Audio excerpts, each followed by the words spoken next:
بات بتاتا ہوں کہ جس وقت میں اس کو شروع کر رہا تھا تو پہلے تو 3 مہینے انہوں نے بجٹ ہی نہیں دیا، اور ہم نے وہ جو نیچے لیول کے سٹاف رکھے تھے ان میں کئیوں کو جو گھریلو ضروریات ہوتی تھی اس کو میں اپنی جیب سے پیسے دیے۔ پھر گورنمنٹ نے اس کو چلانے کے لیے رولز بنانے تھے، آج تک وہ رولز نہیں بنے تھے، میرے خیال میں ابھی شاید انہوں نے رول بنا لیے۔ وہ صرف اس لیے بنا رہے تھے تاکہ یہ کام شروع ہی نہ ہو سکے اس کا۔ پھر جو رولز نہیں تھے تو جو کمشنرز تھے وہ اپنے مینڈیٹ سے کراس کر رہے تھے، اور وہ میں آگے آپ کو سمجھاؤں گا کہ وہ کس طریقے سے اپنے مینڈیٹ سے تجاوز کر رہے تھے۔ یہاں تک کہ جو ایچ آر جو لوگوں کو ہم نے بھرتی کرنا تھا ان کی انہوں نے ایلیجیبلٹی کرائٹیریا بنانی تھی، اور اس کو بھی یہ ڈیلے کرتے تھے یہ جو کمشنر حضرات ہیں۔ اور 6 مہینے تک جو کورٹس بنی تھی جہاں پہ ہم نے اپنے کیسز بھیجتے تھے احتساب کورٹس، وہ انہوں نے نہیں بنائے تھے، اور بار بار کہنے کے باوجود پھر کورٹس کی بھی جگہ نہیں دے رہے تھے۔ پھر مجھے سپریم ہائی کورٹ سے بات کرنی پڑی، اور ان کی کوئی آفیسز تھے پشاور میں،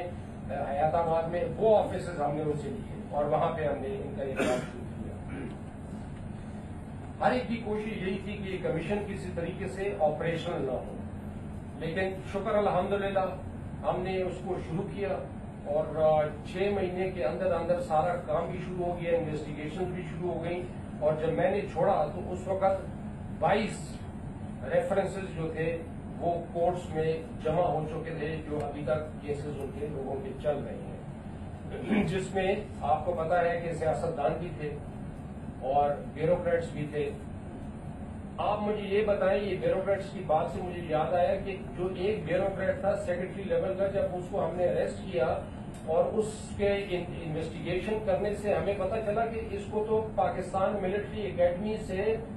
بےعزتی کر کے نکالا گیا ہے کریکٹر بیسس کے اوپر، اور وہ پی سی ایس کا افسر بن گیا، اور آج گریڈ 21 میں، بلکہ اس کو ابھی گریڈ 21 میں اس کو ترقی دے دی ہے،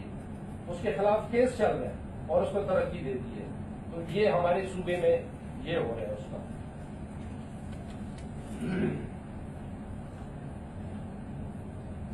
پھر جب انہوں نے دیکھا کہ جی یہ اتنے لوگوں کو یہ تو اریسٹ شروع ہو گئے ہیں، اور یہ آہستہ آہستہ ہاتھ جو ہیں بڑھ رہے ہیں سٹنگ منسٹرز تک،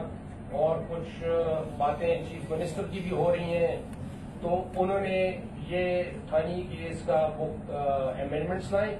اور اس امینڈمنٹس کے ذریعے ان کا مقصد صرف یہ تھا کہ ڈی جی کے ہاتھ کو اس طریقے سے باندھ دیا جائے کہ یہ جو اکاؤنٹیبلٹی کا عمل ہے یہ رک جائے۔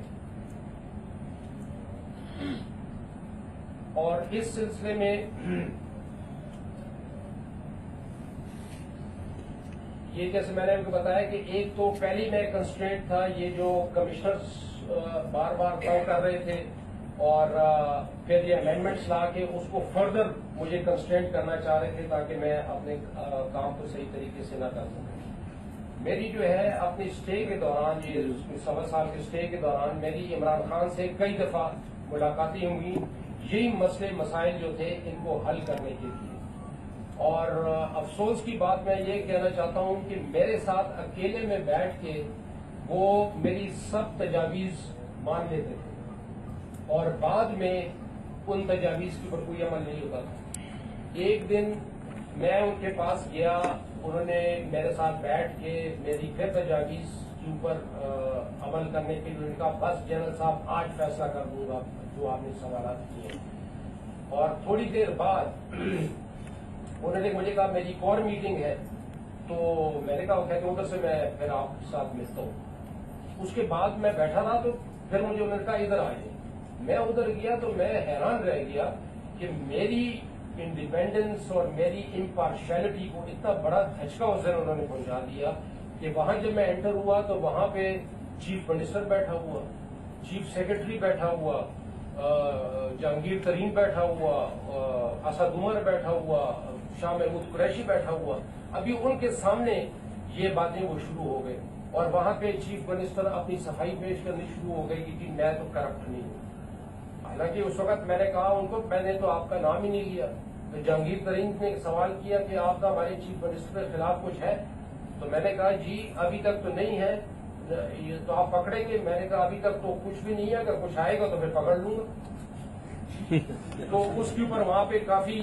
بدمزگی پیدا ہو گئی, اور وہ جتنی باتیں انہوں نے میرے ساتھ باہر بیٹھ کے مانی تھی وہ اندر جا کے وہ ساری کی ساری باتیں پھر وہیں کی وہیں رہ گئی. اور وہ میں آپ کو آگے بتاتا ہوں کہ باتیں تھی کیا جس کی پر میرا زیادہ ان کے ساتھ تھا.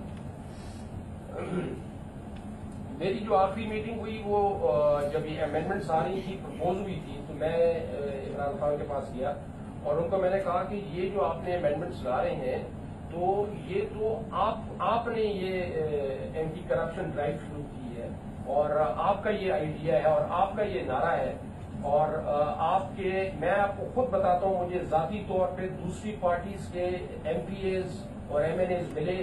جنہوں نے کہا کہ یہ اگر آپ کا احتساب کمیشن کامیاب ہو جاتا ہے جس طریقے سے ہمیں نظر آ رہا ہے کہ ہو جائے گا تو ہم بھی پی ٹی آئی میں شامل ہوں گے. یہاں تک انہوں نے مجھے کہا.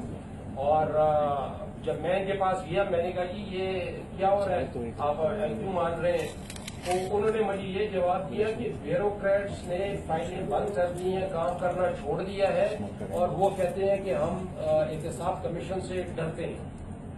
تو اس وجہ سے ہم یہ امینڈمنٹ کر رہے ہیں. تو میں نے کہا جی یہ تو آپ کو اس کا مطلب بلیک میل کر رہے ہیں اور آپ بلیک میل ہو رہے ہیں. تو انہوں نے کوئی صحیح جواب نہیں دیا, جس کے اوپر میں بڑا ناراض ہو کے وہاں سے اٹھا, اور میں نے ان کی منہ پہ کہا کہ this has been the most disappointing meeting. خیر جب یہ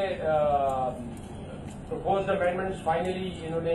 اپروو کروا لی اور تھرو این آرڈیننس پروملگیٹ کی. آرڈیننس کے تھرو تو وہ چیز کی جاتی جس کی بہت جلدی ہو,